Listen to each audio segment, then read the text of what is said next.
Hi everyone. Most modern cars are adapting the new style electric parking brakes instead of the old-fashioned ratchet type systems, and I think they're a good step forward. However, there are some downsides to them. There's a lack of easy adjustability with these electric parking brakes, and if you do end up with a problem with them, I'm sure you're going to be landed with a big bill from the dealer to fix it. Some people in the comments section on other videos that I've put out when we've been using an electric parking brake have said about the faff of using them. I disagree. I think they're much easier, and all cars are going in this way, so we've got to get used to them. Now, today's video is not about which type of parking brake is better, the old ratchet type or the new electric ones. What it is about is to share some information that I actually didn't know, and I found out this information on a training course that I did recently.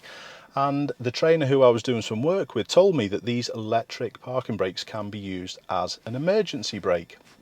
I didn't know this. I don't know whether it's just me living under a rock or whether it's common knowledge, but I thought that if I didn't know that, there's surely a number of people out there who didn't know this information also. So that's what I'm sharing today. And if we have a look at the manual for my car, we can see exactly what it says. To use as emergency brake while driving, pull the switch and hold it. The vehicle brakes hard while the switch is being pulled. The indicator light in the instrument cluster illuminates red. A signal sounds and the brake lights illuminate. A check control message is displayed. Now, you could do this, I suppose, with the old ratchet type, but the problem is with them is that they only work on the back wheels. So if you lift that parking brake up and pull it too hard, it might very well lock the back wheels, especially if the car is unbalanced or, as we can see, the rain starting, if the weather conditions were poor. But the emergency brake with these electronic parking brakes works on all four wheels, and also the brake lights illuminate, so it's a lot safer.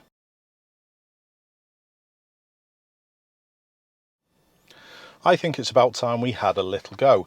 I'm going to get the car driving. I'm going to get to about 30 miles an hour. I'm not going to use any of my foot controls, but I am going to make sure it's obviously safe all around before we have a go at this. And if you're going to experiment with this in your own car, make sure that you go to a quiet area and do exactly the same.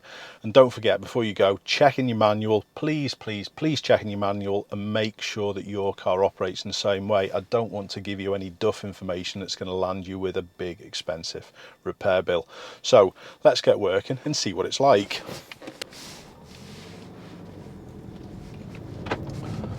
So here we go. I'm just going to get past this lorry and a little touch further up and we'll see what's what. I'm actually going to set the cruise control to 30 miles an hour and just literally come off my pedals. So I'm not pressing any pedal. It's nice and safe around. Let's try it.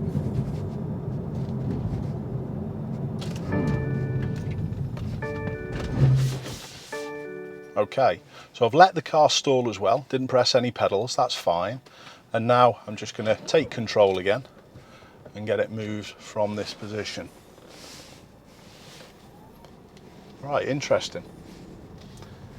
It did actually stop quite quick. It wasn't like a full-blown emergency stop like I would do if a child ran off the road, but it was pretty successful.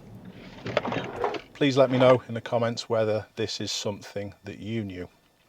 It wasn't something, like I've said, that I knew, and if that's the case, I think there's going to be quite a few of you out there who didn't realise that this was an added function of these electric parking brakes.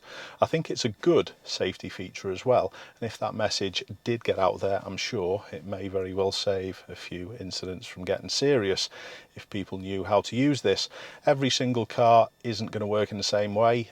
The car that I was driving when I did the training course, when I found out about this, didn't have an electric parking brake, but it was actually pressing the park button that operated the car in this way.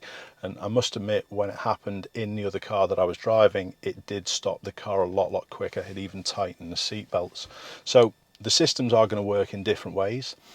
Please let us know in the comments how the system works in your car, if it has that same way of working. I hope that helps, but I also hope that you're never in a situation where you have to use that.